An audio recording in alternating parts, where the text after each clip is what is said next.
जय हिंद। मैं कर्नल विजय द्विवेदी, रिटायर्ड। मैं इंडियन आर्मी में 27 साल तक था और आज जिस टॉपिक के बारे में मैं आपको बताने जा रहा हूँ वो एक ऐसा टॉपिक है जिसके बिना कोई भी इंडिविजुअल जिंदगी में तरक्की नहीं कर सकता।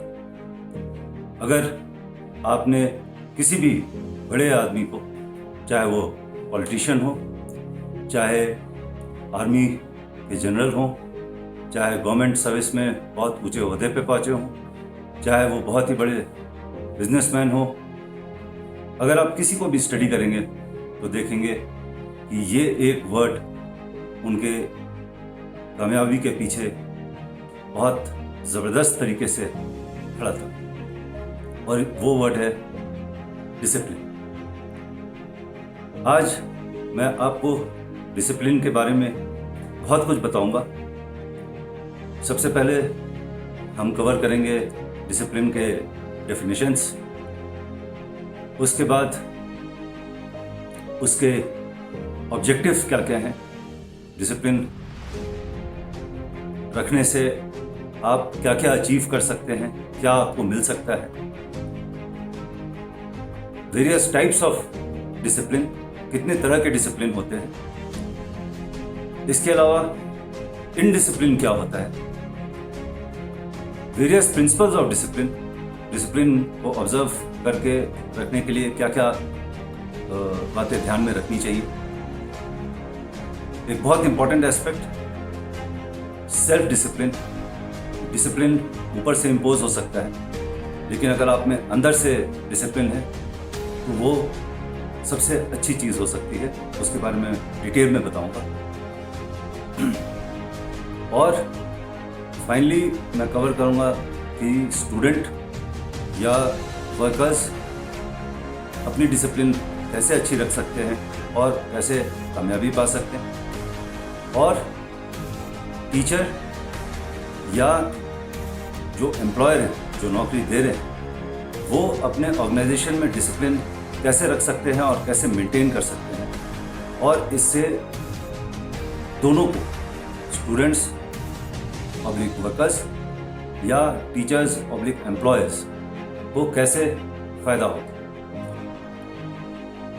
तो सबसे पहले हम शुरुआत करते हैं डिसिप्लिन के डेफिनेशन से। जो डिसिप्लिन का सबसे पहला पहलू इस वर्ड को सुनते ही दिमाग में आता है वो है follow rules and authority.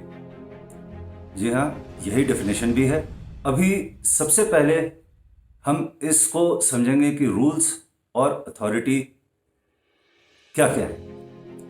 Rules वो रूल्स हैं जो आपके हित के लिए बनाए गए, वो आपके कॉन्स्टिट्यूशन से डिराइव हो रहे हैं, आपके लॉ मेकर्स द्वारा इंटरप्रेट किए जा रहे हैं, आपके पार्लियामेंट द्वारा उसको बनाया जा रहा है और आपको बताया जा रहा है। और अथॉरिटी वो है जो उसको इम्प्लीमेंट कर रहे हैं, और उसके अलावा कुछ अथॉरिटीज़ हम दूसरे सेंस में लेते हैं, दैट इज़ जो पेपर पे लिखा हुआ है उसको हम कहते हैं अथॉरिटी कोट करना, वो भी अथॉरिटीज़ होते हैं। अभी इसको मैं एक सिंपल एग्जांपल के साथ बताऊंगा, क्योंकि जैसे ही फॉलो रूल्स एंड अथॉरिटी की बात आती है तो लोगों को लगता है कि ये हमें बांधने के लिए, हमें टाइट करने के लिए एक तरीका है, और इससे हम बन जा रहे हैं और हमारी लिबर्टीज़, हमारे इंडिपेंडेंस, हमारे जीने का तरीका, वो सब इफेक्टेड होता है। सबसे पहले तो मैं ये क्लियर करना चाहूँगा कि रूल्स और अथॉरिटी जो है वो आपके हित के लिए। Example, corona. जैसे ही कोरोना आया तो इमिडिएटली आपके कई सारे ऑर्डर्स पास हुए। आपने सोशल डिस्टेंसिंग करनी, आप मास्क लगाकर बाहर निकले, आप पर्टिकुलर टाइम पर बाहर निकल सकते हैं, बाकी टाइम घर के अंदर रहें। आप एक स्टेट से दूसरे स्टेट जाने के लिए परमिशन लें। आप कई स्टेट्स ऐसे थे जिसमें जाने के लिए आपने RT-PCR टेस्ट का रिपोर्ट लेकर ही जा सकते हैं। तो ऐसे रूल्स एंड रेगुलेशंस में आपके जो आज़ादी थी उसके ऊपर थोड़ी सी खलल पड़ी या बहुत खलल पड़ी, और बहुत लोगों ने इसको बहुत नेगेटिवली लिया कि हमारी आज़ादी को कंट्रोल किया जा रहा है, हमारे लाइफस्टाइल को कंट्रोल किया जा रहा है, हमारे मूवमेंट को कंट्रोल किया जा रहा है। बट उस ऑर्डर या उन ऑर्डर्स का जो मकसद था उसको अगर हम समझें तो वो था आपकी जान बचाना, आपके नियर एंड डियर वंस की जान बचाना, आपके जानने वालों की जान बचाना, देश की जनता की जान बचाना। अगर ये पैंडेमिक फैलता जाता और ये फैलता, अगर आप फर्स्ट फेज देखें तो हमारे पास इक्विपमेंट्स नहीं थे, हम इतने मेडिकली इतने वेल इक्विप्ड नहीं थे, ना कोई टीका था कि इसको कंट्रोल किया जा सके। सो फर्स्ट लॉकडाउन से हमें ये फ़ायदा हुआ कि बहुत जानें बची, और सेकेंड फेज जब आया तो आपने रिजल्ट देखा कि जो थोड़ी सी ढिलाई हुई उससे कितने कैजुअलिटीज हुई। जो गवर्नमेंट ने डायरेक्शंस दिए थे उस समय वो ये थे कि आप बाहर ना निकलें, और अगर वो डायरेक्शंस फॉलो हो गए होते तो शायद सेकेंड वेव इतनी बुरी तरह से हम लोगों को अफेक्ट नहीं करती। और अगर उस ऑर्डर्स को हमने फॉलो किया होता अच्छे तरीके से हम सब ने मिलकर, तो वही डिसिप्लिन। सेकेंड डेफिनेशन जो डिसिप्लिन का है वो है मेथड टू ऑब्टेन ओबीडियंस। अभी जो पहला था डेफिनेशन था वो भी ऐसे लग रहा था जैसे कि ऊपर से ऑर्डर्स आए और हमने फॉलो किया। ये सेकेंड डेफिनेशन भी जो है वो method to obtain obedience. Obedience obtain करने के बहुत तरीके हो सकते हैं। कुछ बहुत सिंपल तरीका है कि आपने अपने ऑर्गेनाइजेशन में बहुत स्ट्रिक्ट रूल्स रख दिए हैं और बहुत स्ट्रिक्टली उसको फॉलो करा दिया, जिसके कारण डर के मारे लोग उसको फॉलो कर रहे हैं, चाहे वो एजुकेशनल इंस्टीट्यूट हो, चाहे वो फैक्ट्री हो, चाहे वो एक इंडस्ट्री हो या सिविल सोसाइटी में कोई भी जॉब। बट सेम चीज ऑब्टेनिंग ओबीडियंस जरूरी नहीं है कि वो डराकर धमकाकर ही ऑब्टेन किया जाए। आपको अवगत करा के, आपको समझा के, और आपकी समझ में आना चाहिए कि हाँ ये जो एक्शन है इसको अगर हम, और या ऑर्डर्स हैं इसको अगर हम फॉलो करेंगे तो इसमें हम सबका फायदा है। तो डिसिप्लिन का दूसरा डेफिनेशन जो है वो method to obtain obedience, whether by coercion, by force, और बाय अंडरस्टैंडिंग और मेकिंग पीपल अंडरस्टैंड। तीसरी जो डेफिनेशन है डिसिप्लिन की वो है ग्रुप रिक्वायरमेंट को मीट करने के लिए ऑर्डरली तरीके से काम करना। अभी इसका एक एग्जांपल मैं दूंगा। इसके एग्जांपल में हम एक फैक्ट्री को लेते हैं। अब उस फैक्ट्री का अल्टीमेट रिक्वायरमेंट क्या है, से वो कूलर बनाने वाली फैक्ट्री है और वहाँ पर कूलर बनते, तो उनकी फाइनल रिक्वायरमेंट क्या है, एक अच्छा stable good machinery, high quality की मशीनरी बने और एक इफेक्टिव कूलर जो कि बहुत दिन तक काम करे वैसा बनकर निकले। ये तो हमारा हो गया फाइनल। उस कूलर को बनाने के लिए एक ग्रुप है जो काम कर रहा है। अब उस काम को हैफाजत तरीके से भी किया जा सकता है, या वो विदाउट कंट्रोल अगर बन रहा हो तो कोई उसके बॉडी पार्ट्स ले आता है, कोई मोटर फिट कर रहा है, कोई अलग आदमी उसको सर्किट उसमें फिट कर रहा है, कोई उसमें वाटर पंप फिट कर रहा है, और यह हैफाजत तरीके से चल रहा है। एक आदमी नहीं है तो दूसरा कर रहा है। वहीं अगर इसको एक ऑर्गेनाइज तरीके से करें तो एक असेंबली लाइन क्रिएट की जाएगी जिसमें सबसे पहले कूलर की बॉडी आएगी। उस बॉडी को पहले अलग अलग पैनल्स होंगे, उसको जोड़ा जाएगा। उसको जोड़ने के बाद एक आदमी वो काम कर रहा हो। अच्छा, ऑर्गेनाइज तरीका होने का मतलब ये है कि इसके वहाँ पर उसके लिए एक ऑल्टरनेट तैयार होगा। अगर वो आदमी किसी दिन छुट्टी चला जाता है या अवेलेबल नहीं है तो उसके बदले दूसरा आदमी तैयार होना चाहिए जो वो काम कर सके। असेंबली लाइन रुकनी नहीं चाहिए। उसके बाद सेकंड आदमी उसमें एक मोटर फिट करेगा और कूलर को आगे बढ़ा दिया जाएगा। वो मोटर फिट होने के बाद आगे बढ़कर वो पंप की तरह अगला आदमी वहाँ पर पंप उसमें फिट करेगा। पंप फिट होने के बाद उसको आगे बढ़ाएगा, तो जो अगला आदमी है वो उसमें इलेक्ट्रिकल सर्किट फिट करेगा। उसके बाद वो और आगे बढ़ाया जाएगा, उसमें फैन फिट होगा, उससे आगे बढ़ाया जाएगा, तो उसमें वहाँ पे एक चेक करने वाला वर्कर होगा जो उसको चेक करेगा कि हाँ ये कूलर बिल्कुल ठीक ठाक काम कर रहा है कि नहीं। अभी इसी में और अगर ऑर्गेनाइज होना हो तो जहाँ पर कूलर की बॉडी का पार्ट्स असेंबल हो रहा है वहाँ पे स्पेयर पूरे बॉडीज होने चाहिए, ताकि एक के बाद एक जैसे ही असेंबल होता है वो नेक्स्ट पे काम पे लग जाए। सिमिलरली जहाँ पर मोटर है वहाँ पे उसके पीछे 20 मोटर और रखे होने चाहिए जो कि इमिडिएटली उठा करके फिट करें। सो ये होता है ग्रुप रिक्वायरमेंट को मीट करने के लिए ऑर्डरली तरीके से काम। अगला डेफिनेशन जो डिसिप्लिन का आता है वो है training for self control and effectiveness. इसका एग्जांपल मैं आर्मी से लेकर बताऊं।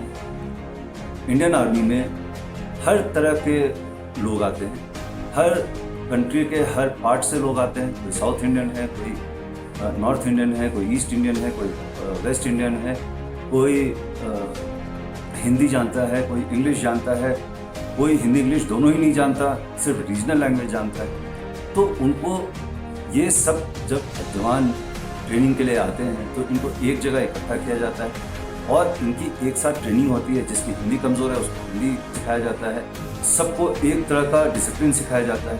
तो एक तरह से ट्रेनिंग होती है और उसमें उनको सिखाया भी जाता है कि आप अपने सेल्फ कंट्रोल सिखाया जाता है, जिससे कि आप अपनी जो वीकनेसेस हैं उसको उस पर इम्प्रूव करें और आगे बढ़ें। और ये करते करते थोड़े दिन के ट्रेनिंग के बाद उनकी इफ़ेक्टिवनेस जो है, उनका जो यूटिलिटी है उस ट्रेनिंग का बहुत बढ़ जाता है। So discipline is also training for self control and effectiveness.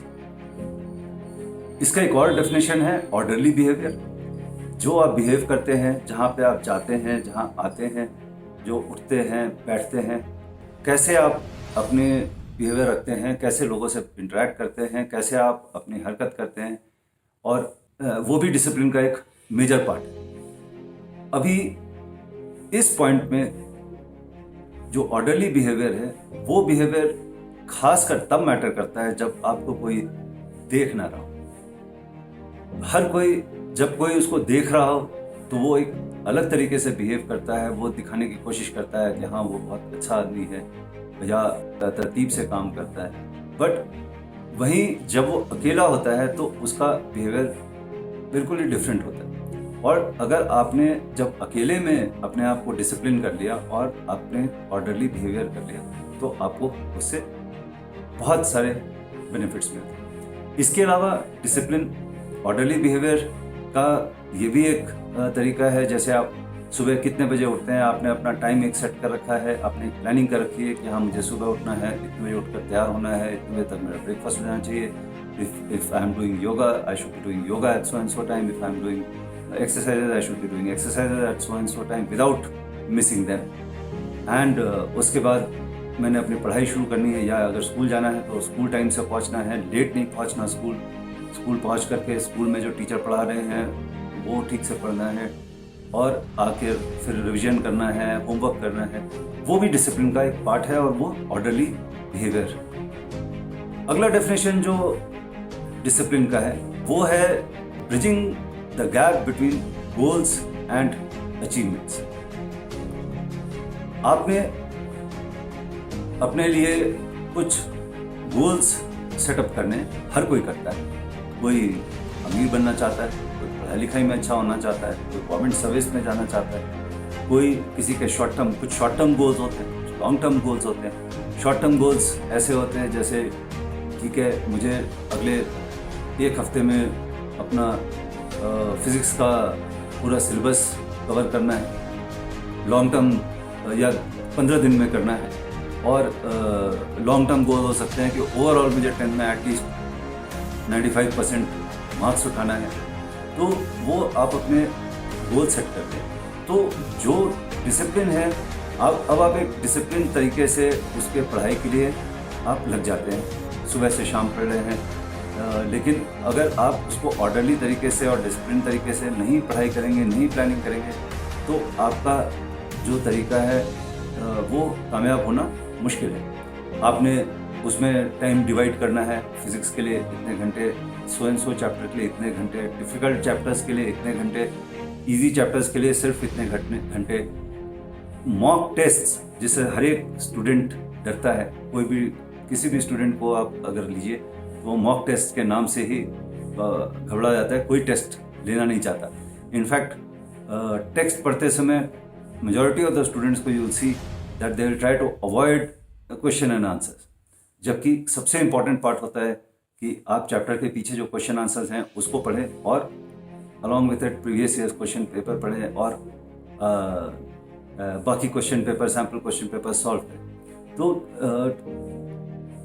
Discipline अगर आपने रखी हुई है, आपने प्लान बनाया हुआ है और उसको फॉलो कर रहे हैं कि मुझे ये पार्ट इस टाइम पे करना है, ये एक ही दिन में कई तरह से पार्ट्स में डिवाइड हो सकता है, या एक पीरियड के लिए आप अपना रूटीन बना सकते हैं और उसको फॉलो करते हैं। So discipline is a bridge between goals and achievement. आपने जो अचीवमेंट, जो गोल डिसाइड किए, उसको अचीव करने का जो तरीका है वो डिसिप्लिन की मदद से होता है। And last but not the least, the definition of discipline is self control for effectiveness. Discipline का नॉर्मल जो इमेज बनता है, मैंने शुरू में भी बताया था, वो ये इमेज बनता है कि डिसिप्लिन जो है वो ऊपर से ऑर्डर्स आते हैं और हमको फॉलो करने पड़ते हैं, और वो एक बिटर मेडिसिन की तरह है, कड़वी दवाई है जिसको खाना लोगों को पसंद नहीं होता। बट अगर आप इसमें देखें, अगर आपने सेल्फ डिसिप्लिन और आपने अपने सेल्फ डिसिप्लिन को डेवलप करने के लिए वर्क किया है, काम किया है, तो आप over a period of time आप रियलाइज करेंगे कि जो रूल्स एंड रेगुलेशंस ओवरऑल बनाए गए हैं वो आपके हित के लिए, और सेल्फ कंट्रोल से आप उसको आप अपने लिए उसी दायरे में रहते हुए अपने लिए रूल्स बनाते हैं और उसको फॉलो करते हैं और आपको उससे कामयाबी मिलती है। तो डिसिप्लिन का एक डेफिनेशन ये भी है, self control for effectiveness. Okay, अभी हमने डिसिप्लिन के सारे डेफिनेशंस देख लिए और अब हम आते हैं डिसिप्लिन के ऑब्जेक्टिव्स की तरफ। डिसिप्लिन रखने से और या डिसिप्लिन का मकसद क्या है, उस डिसिप्लिन को डिसिप्लिन जो है वो आपसे क्या करवाएगा और आपको क्या बेनिफिट। डिसिप्लिन का सबसे पहला जो मकसद होता है वो है रूल्स को फॉलो करने की चाहत आपके अंदर लाना, ठीक है, विल टू ओबे ऑर्डर्स और फॉलो ऑर्डर्स। ऑर्डर्स हैं, आपको पता है, लेकिन आप उसको फॉलो नहीं करना चाहते, तो डिसिप्लिन जो है वो आपको सिखाएगा, या वो फॉलो करने में आपको तकलीफ हो रही है, मुश्किल आ रही है, आपके कंफर्ट जोन में वो इंट्रूड कर रहा है वो ऑर्डर, लेकिन रूल्स को फॉलो करने की चाहत लाने के लिए आपको डिसिप्लिन जो है वो असिस्ट करेगा कि मुझे ये डिसिप्लिन ऑब्जर्व करना है जिससे मैं रूल्स को फॉलो करूं। नेक्स्ट जो ऑब्जेक्टिव है डिसिप्लिन का वो है सर्टेनिटी। इसको एक और तरीके से दे सकते हैं कि ब्रिंगिंग यूनिफॉर्मिटी इन डाइवर्सिटी। जो इसमें मैं फिर सेम एग्जांपल दूंगा जिसमें आर्मी पर्सनल अलग अलग कंट्री के दूसरे पार्ट से आते हैं और एम होता है कि उनको एक प्लेटफॉर्म पे, एक लेवल पे ले आया जाए, जिसके लिए उनको एक यूनिफाइड ट्रेनिंग होती है और उससे उनमें एक बॉन्डिंग बढ़ती है, और जो अनसर्टेनिटी है और जो डाइवर्सिटी है वो घुल मिलकर एक हो जाते हैं और एक टीम की तरह काम करने लगते हैं। डिसिप्लिन का ये एक और ऑब्जेक्टिव है। इसके अलावा डिसिप्लिन का एक ऑब्जेक्टिव है रेस्पेक्ट। अभी आपने देखा होगा, रेस्पेक्ट को मैं थोड़ा सा इलैबोरेट करता हूँ। रेस्पेक्ट में क्या होता है कि अगर आप सिंसियर हैं, आप एक रूटीन से चलते हैं, आप अपनी बात के पक्के हैं, तो आपको ज़्यादा रिस्पेक्ट मिलती है।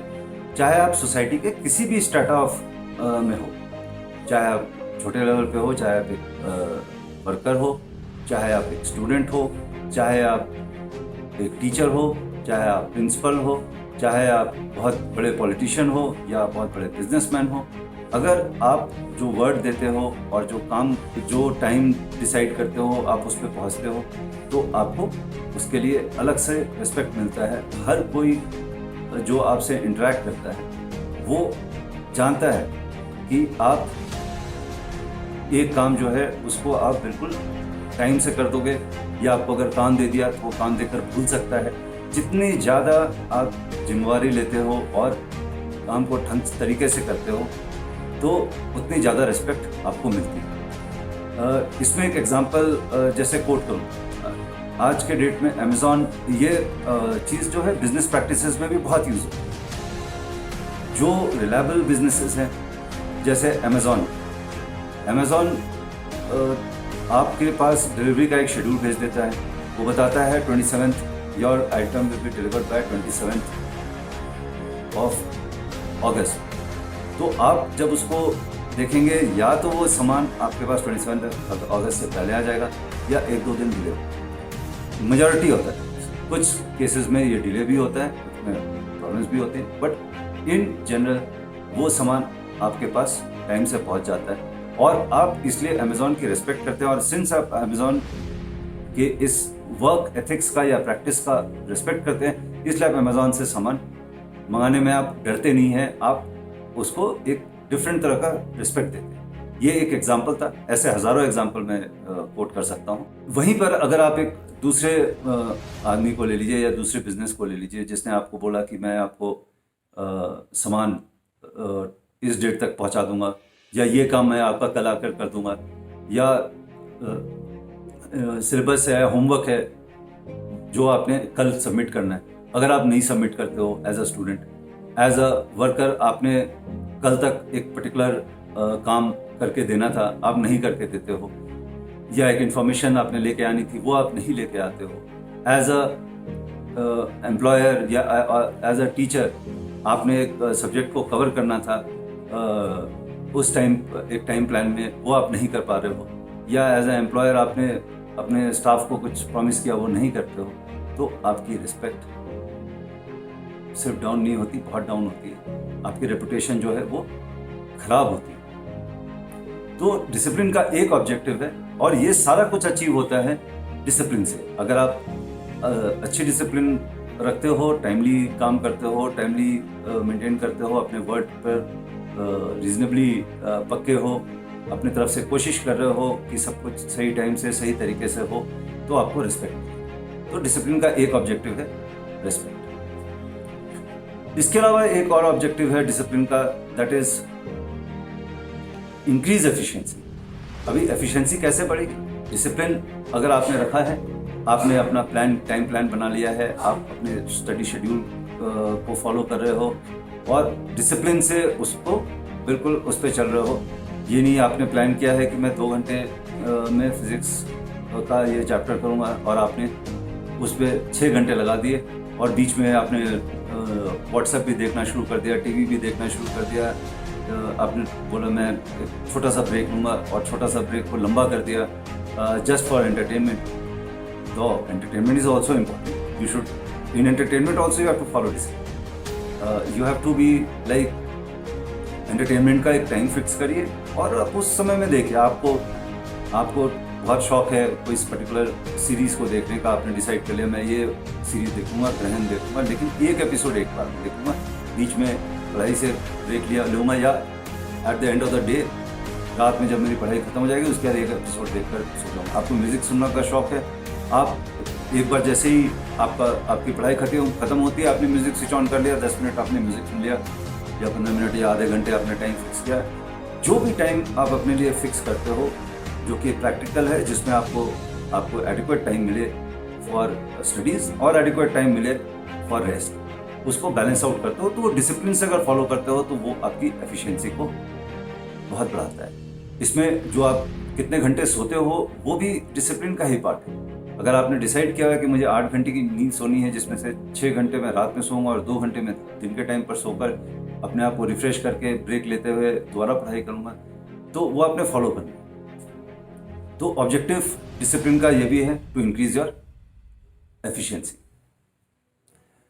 डिसिप्लिन का एक और ऑब्जेक्टिव है आपको एडजस्ट करना और टॉलरेट करना सिखाना। आप जब डिसिप्लिन फॉलो करते हो तो आप एक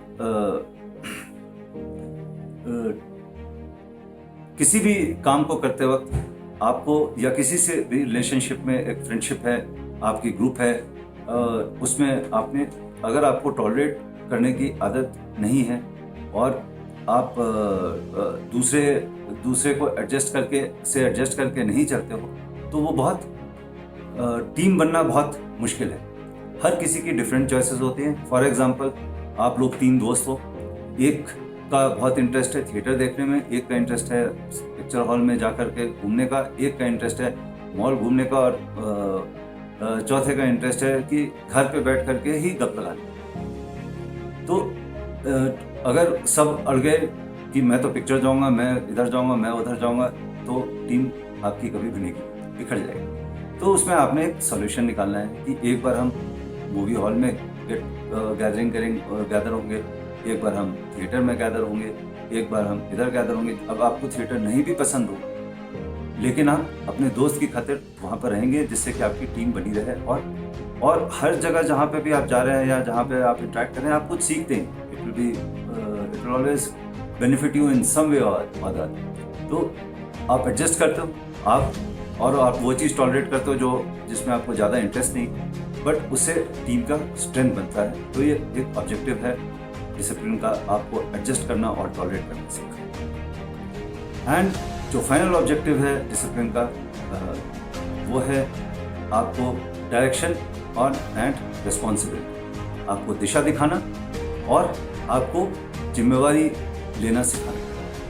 अगर आपको पता है कि मुझे किस डायरेक्शन में जाना है और मुझे क्या क्या काम करने हैं, और तो डिसिप्लिन जो है वो एक पार्ट है जो आपको सिखाता है कि आपको बताया जाएगा कि आपने ये काम करना है और उस काम को अचीव करने के लिए आपने किस तरीके से उसको अचीव करना है, उसके लिए प्रैक्टिस करनी है, उसके लिए तैयारी करनी है, उसके लिए काम करना है, और वैसे करके आप उस काम को अकम्प्लिश करते हो, उस काम को संपन्न करते हो और आप जिम्मेवारी लेते हो। तो डिसिप्लिन जो है वो आपको जिम्मेवारी लेना भी सिखाता है। अगर आप जिम्मेवारी लेना सीखेंगे, रिस्पॉन्सिबिलिटी अपनी समझेंगे, तो आप अपने आप पढ़ेंगे कि मेरे पेरेंट्स मेरे पढ़ाई पे इतना खर्च कर रहे हैं, या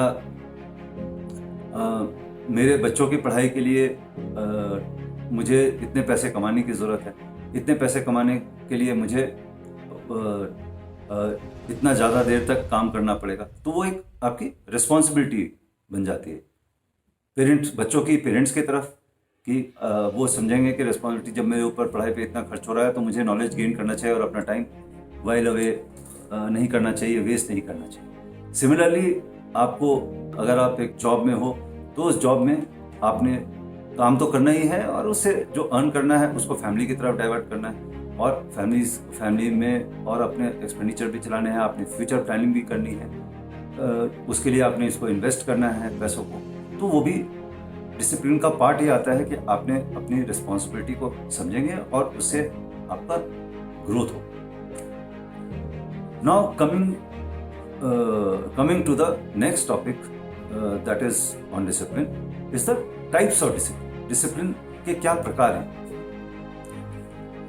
सबसे पहले तो डिसिप्लिन का जो टाइप है वो है एनफोर्स्ड डिसिप्लिन। इस डिसिप्लिन के बारे में हमने शुरुआत में ही इसको कवर कर लिया है कि ऊपर से ऑर्डर आया और हमने उसको फॉलो किया। और ऊपर के ऑर्डर आपके क्लियर हैं, आपने उसको फॉलो किया और अपना काम किया। अभी एनफोर्स डिसिप्लिन में भी एम्बिग्यूटी हो सकती है, क्योंकि ऑर्डर हो सकता है और क्लियर ना हो, या ऑर्डर्स कुछ लेवल तक क्लियर हो।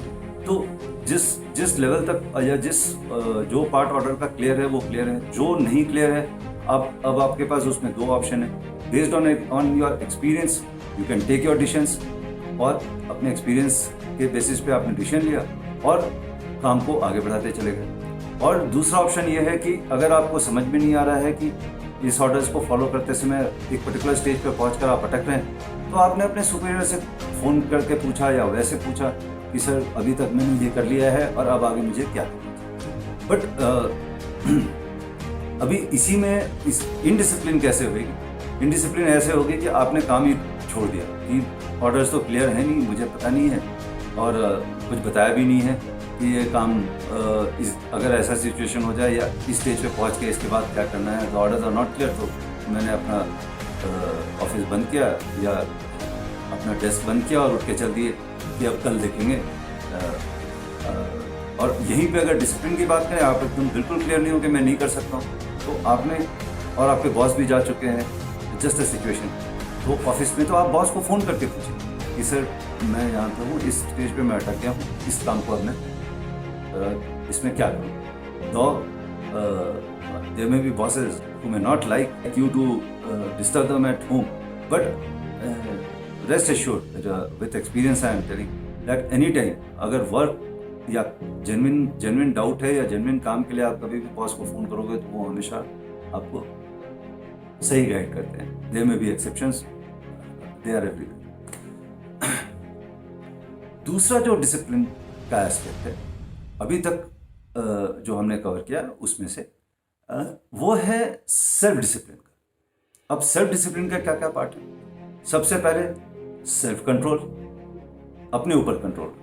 आपने डिसाइड करना है मैंने क्या करना है क्या नहीं करना है, और जो डिसाइड कर लिया उसको स्ट्रिक्टली फॉलो करना है, that is self control. Self directed, आपने डिसाइड किया कि मुझे एक पर्टिकुलर एग्जाम को पास करना है और आपने अपने आप को खुद ही मोटिवेट किया और उसके लिए डायरेक्शंस बनाए कि मैं अब ये करूँगा और ऐसे तैयारी करूँगा और मुझे ये अचीव करना है, और उसके लिए आपने फुल डिसिप्लिन के साथ एक रूटीन बनाया और उसको फुल डिसिप्लिन के साथ फॉलो किया। वो भी सेल्फ डिसिप्लिन का पार्ट है। सेल्फ डिसिप्लिन में ऑर्गेनाइज होना भी एक पार्ट ऑफ सेल्फ डिसिप्लिन। अगर आप डिस्क का ऑर्गेनाइज हो, आपके फिजिक्स की किताब, केमिस्ट्री की किताब, बायोलॉजी की किताब एक दूसरे के अंदर नोट्स बिखरे पड़े हैं टेबल पे और आप स्ट्रीमलाइन नहीं, उसके बदले आपने अगर एक शेल्फ पेरेंट से मांग लिया और उस शेल्फ में अलग अलग खाने बना दिए और उसको अलग अलग जैसे फिजिक्स के जो +2 का मटेरियल है उसको आपने एक साइड रख लिया। जैसे आपने अपने लिए एम डिसाइड किया मुझे IIT करना है, तो आपने फिजिक्स का मटेरियल जो +2 का है उसको एक साइड रख लिया, उसी के बगल में फिजिक्स के नोट्स रख लिए, उसी के ठीक ऊपर वाले खाने में आपने जो IIT कोचिंग मटेरियल है फिजिक्स का वो रख लिया, उसी के बगल में उसके नोट्स रख लिए, ठीक उसके बगल में फिर बायोलॉजी रख लिया, उसके बगल में फिर केमिस्ट्री रख लिया या मैथमेटिक्स के बुक्स रख लिए। तो जब आप इस तरह से ऑर्गेनाइज होकर रहोगे, जब जैसे ही आपका पढ़ने का टाइम आएगा, आपने डिसाइड किया हुआ है कि मुझे अभी फिजिक्स पढ़ना है, तो आपने सिर्फ एक हाथ ऐसे लगाना है और अपनी किताब को वो निकाल लेना है। IIT वाला पढ़ना है तो IIT का निकाल लेना है, फिजिक्स का पढ़ना है, +2 का फिजिक्स पढ़ना है तो फिजिक्स +2 का निकाल लेना है।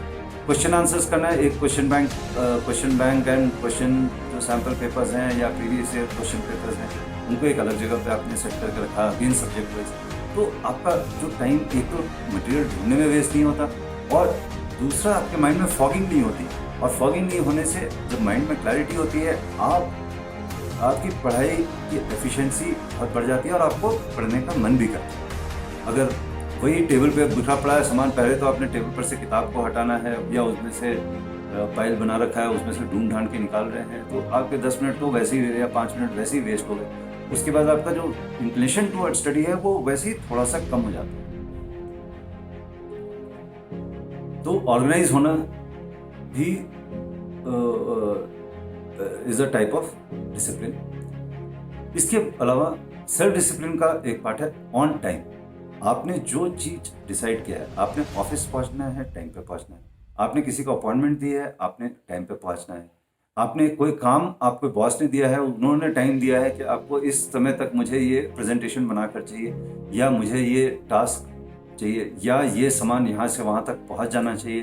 तो आप उसको जो ऑब्जर्व करते हो या कराते हो, वो ऑन टाइम भी जो है वो सेल्फ डिसिप्लिन का पार्ट है। सेल्फ डिसिप्लिन में आपने अपने लिए डिसाइड कर रखा है कि मैं ये काम इस टाइम पर करूँगा, और आप उसको फॉलो करते हो, वो ऑन टाइम फॉलो करते हो और ऑन टाइम करते हो। That is also self discipline. इसके अलावा सेल्फ डिसिप्लिन का एक पार्ट आता है प्रायोरिटाइज करना।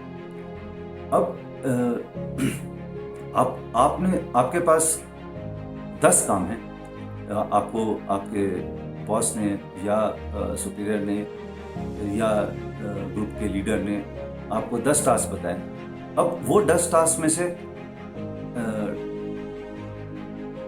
मैं आपको यहाँ पर एक चीज़ बताता हूँ, difference between important and urgent. Important काम वो होता है जो कि बहुत ज़रूरी है, और अर्जेंट काम वो होता है कि बहुत ज़रूरी भी है और बहुत जल्दी करने वाला है, अर्जेंट है, अभी तुरंत करना है।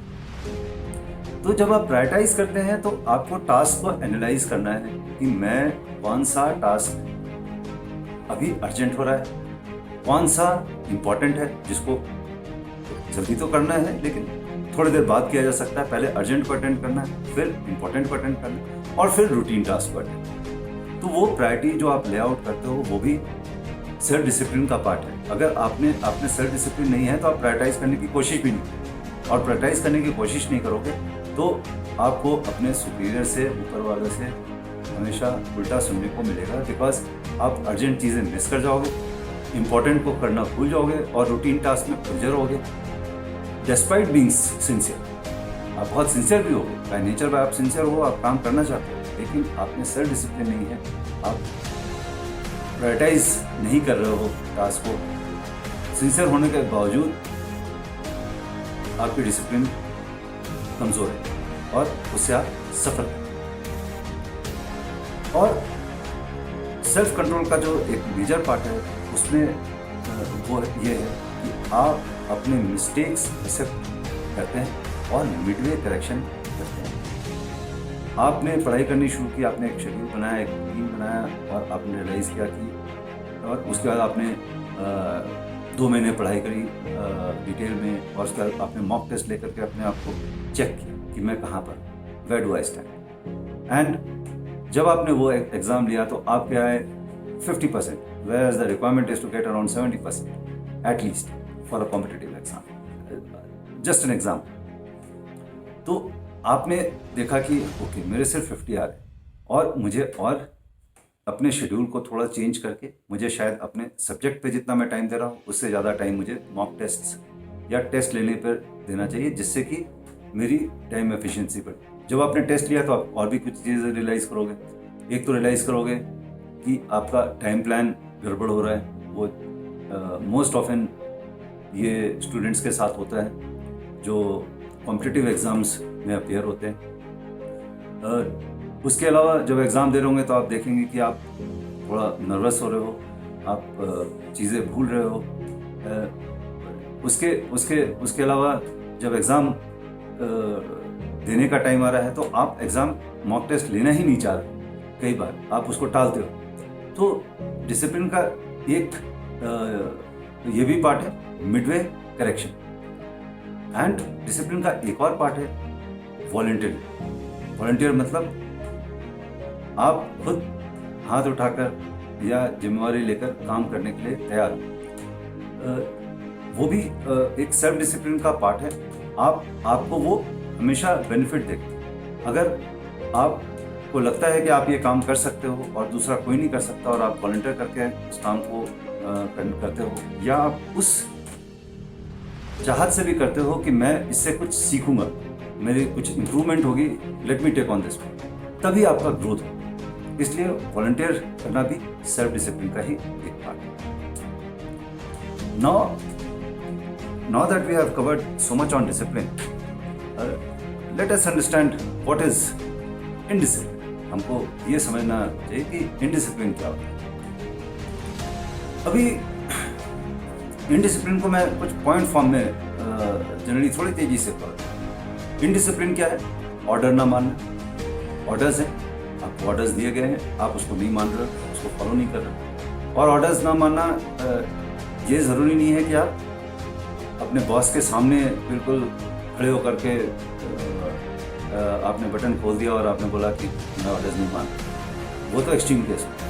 ऑर्डर्स नहीं मानने में बहुत सारे छोटे छोटे एस्पेक्ट्स होते हैं जो ऑर्डर्स आपके डे टू डे बेसिस पे हो रहे हैं। जब तक बॉस की नज़र है तब तक हम काम कर रहे हैं। जैसे ही बॉस गए तो हमने काम ढीला करना शुरू कर दिया।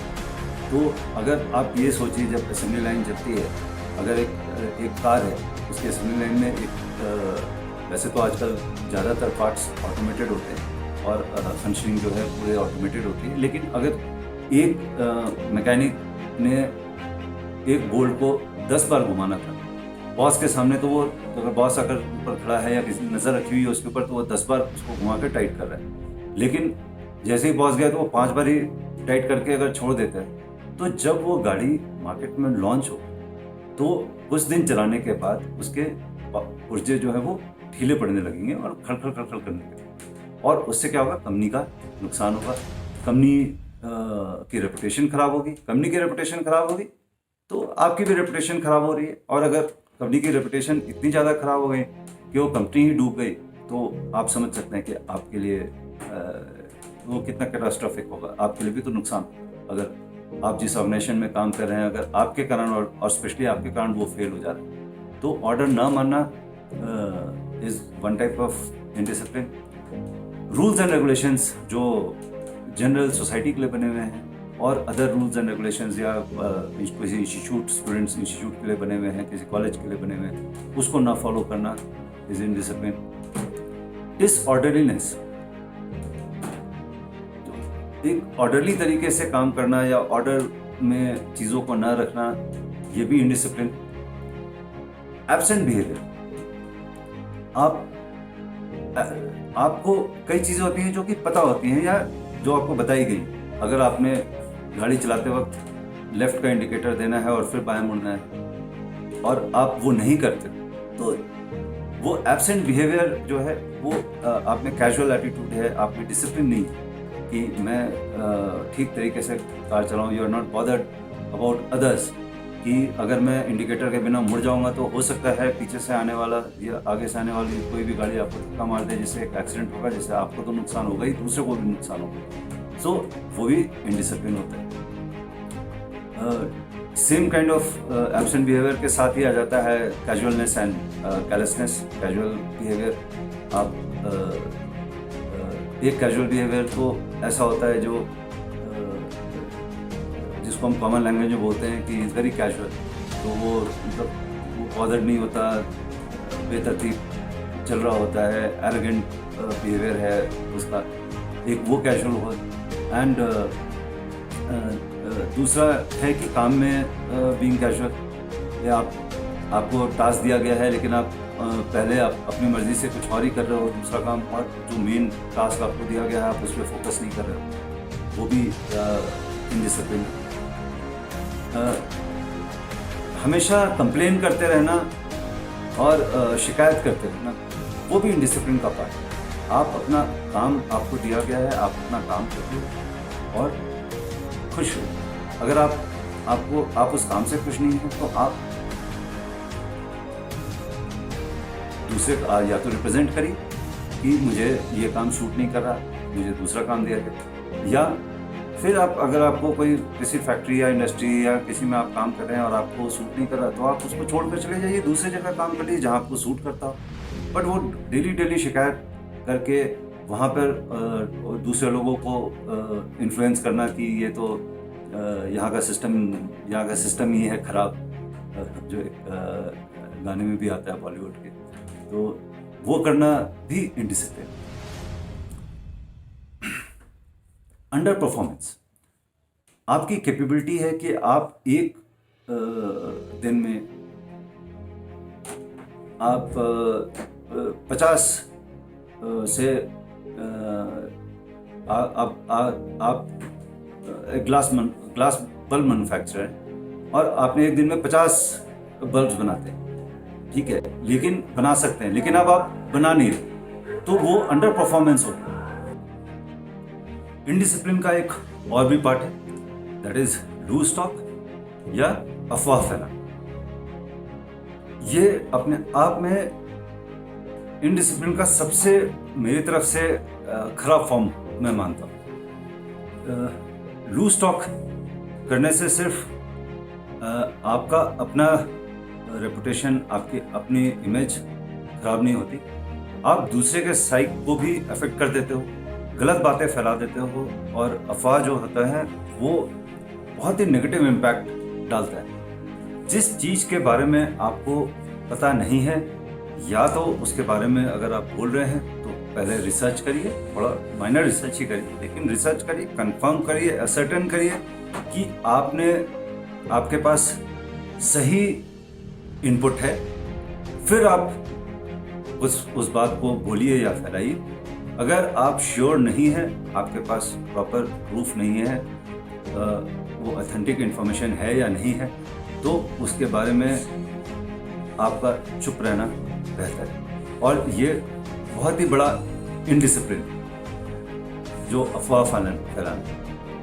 तो प्लीज़ जब आप अपने काम को करते हैं, जहाँ भी वर्क एनवायरनमेंट में रह रहे हैं, चाहे आप स्टूडेंट हैं, चाहे आप टीचर हैं, चाहे आप वर्कर हैं, चाहे मालिक हैं, चाहे आप गवर्नमेंट सर्वेंट हैं, चाहे आप पॉलिटिशियंस हैं, अगर आप अफवाह फैला रहे हैं तो आप सोसाइटी के तरफ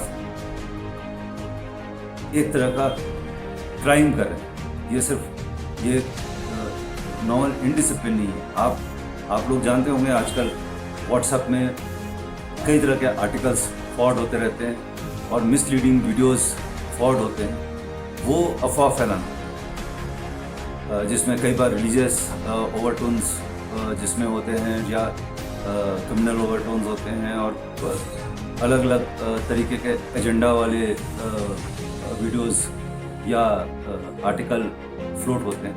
अगर आप वो जेन्युइन बात है, आप कंफर्म्ड हो कि ये ऐसे ऐसे हुआ है, तो आप बोल सकते हो। लेकिन अगर आप कंफर्म नहीं हो तो लूज टॉक बिल्कुल नहीं करना चाहिए। जो आदमी लूज टॉक करता है उसको कई लोगों को लूज टॉक करने में मज़ा आता है, लेकिन वो जो मज़ा है वो आपको कभी बहुत ज़्यादा भारी भी पड़ सकता है, और आपकी इमेज तो डेफिनेटली ख़राब होती है कि ये आदमी रिलायबल नहीं है, ये अनरिलायबल आदमी।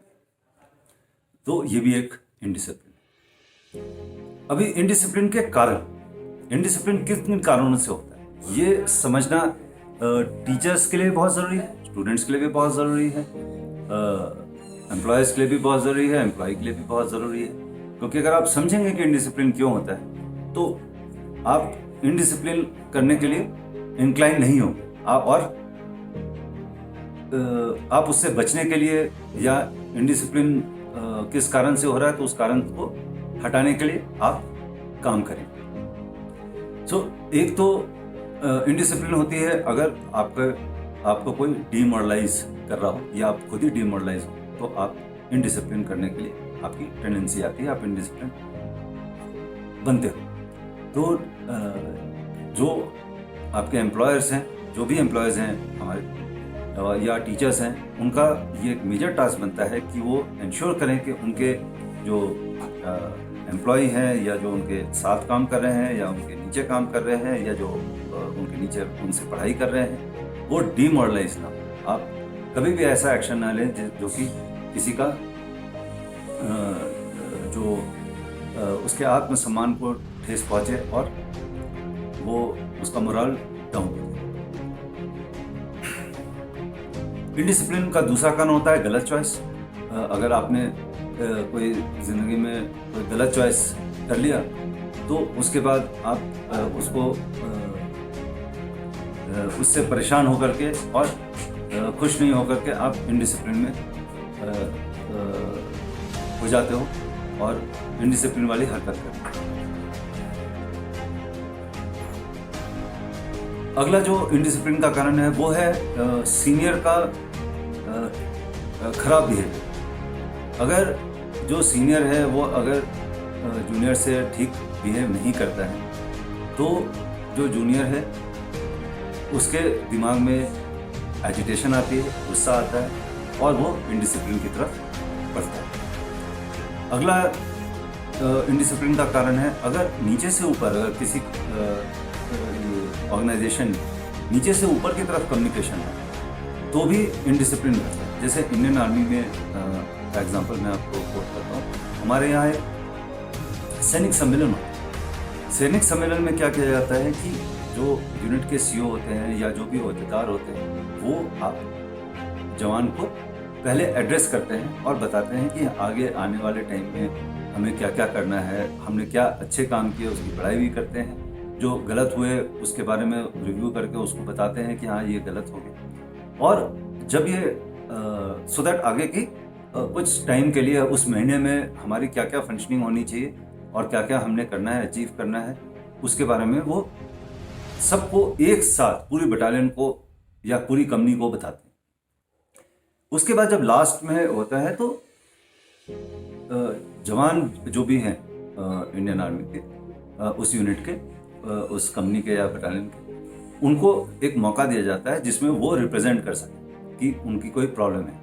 और प्रॉब्लम बहुत बार बहुत जेन्युइन प्रॉब्लम आती है। कभी पानी की प्रॉब्लम हो रही है लाइंस में जहाँ पे वो नहाते धोते हैं, कभी टाइमिंग्स की कोई प्रॉब्लम हो रही है जिसके कारण वो एडजस्ट नहीं कर पा रहे, कभी खाने पीने की कोई हल्की फुल्की शिकायत होती है। बहुत रेयर होता है वैसे वो, क्योंकि इंडियन आर्मी में अहदेदार इंश्योर करते हैं कि खाने पीने का स्टैंडर्ड जो भी है वो हमेशा अच्छा रहे।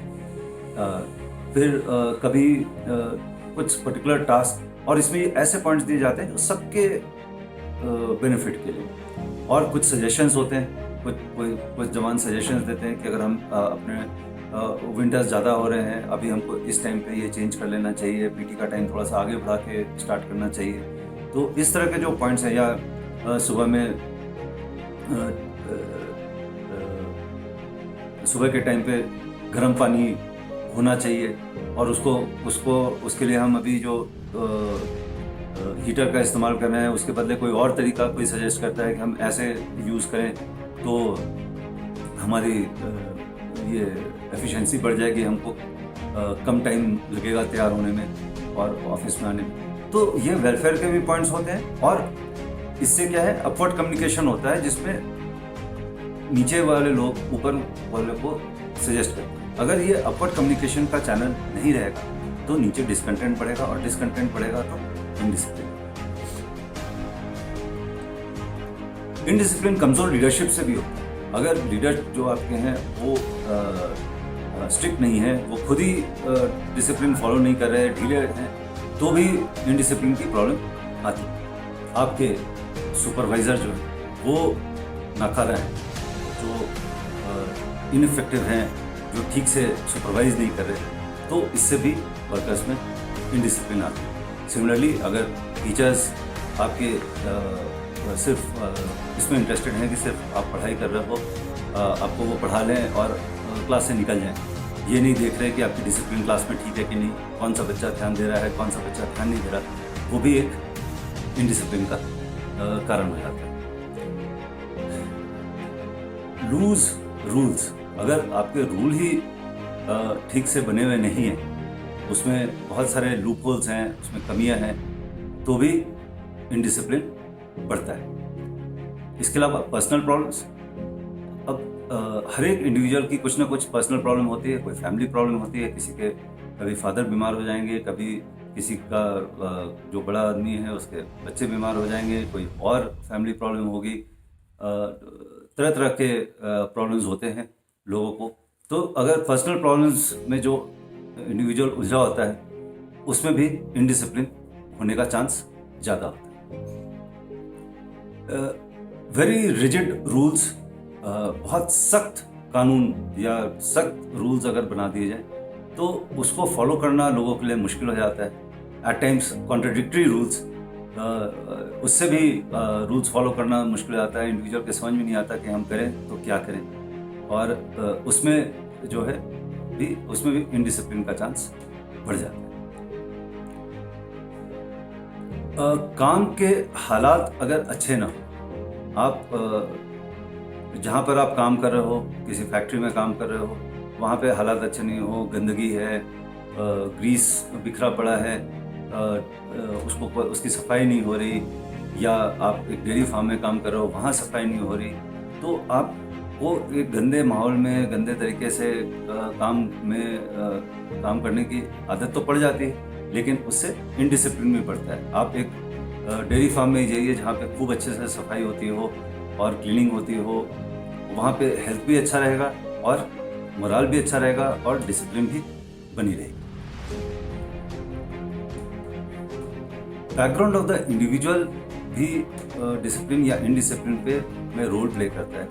जिसके घर में ही जिसने इनडिसिप्लिन देखी हो या बचपन से इनडिसिप्लिन देखी हो, डिसिप्लिन उसके घर में ठीक से ऑब्जर्व नहीं होता हो, या ऐसे स्कूल में गया हो जहाँ पर डिसिप्लिन ठीक ना हो, तो वैसे इंडिविजुअल इनडिसिप्लिन रहते हैं।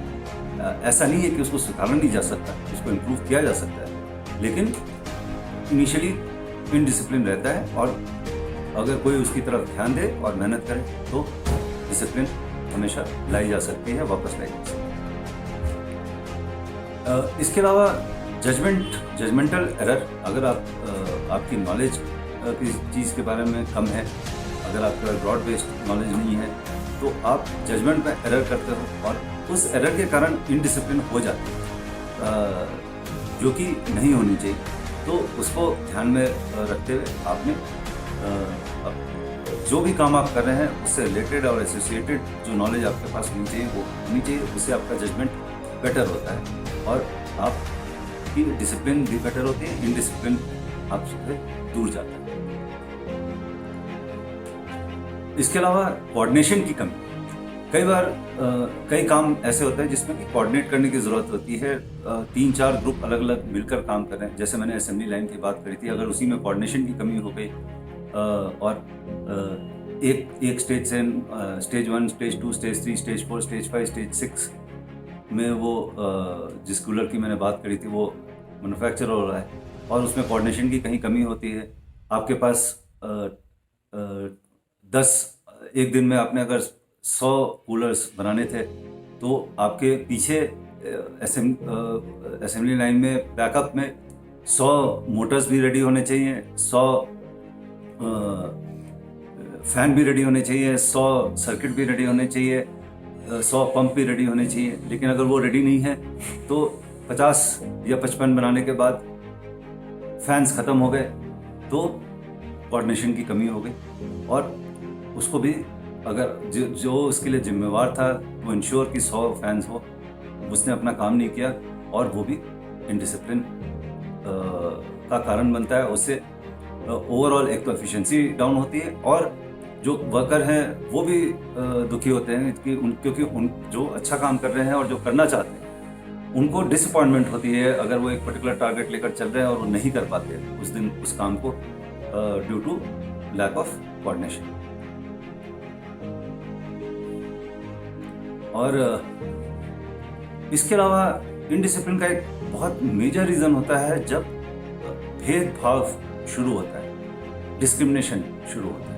कहीं भी किसी भी ऑर्गेनाइजेशन में किसी भी काम में अगर आप भेदभाव करते हैं किसी भी कारण से, तो उससे भी इनडिसिप्लिन होती है क्योंकि लोगों की नज़र जाती है और वो देखते हैं कि हाँ इसको फेवर मिल रहा है, इसको ज़्यादा प्रिविलेज मिल रहा है, मुझे छोटे सी बात के लिए डांटा जा रहा है, उसको बड़ा मिस्टेक करने पर भी कुछ नहीं बोला जा रहा। तो वो जब भेदभाव आता है तो उससे भी इनडिसिप्लिन बढ़ती है।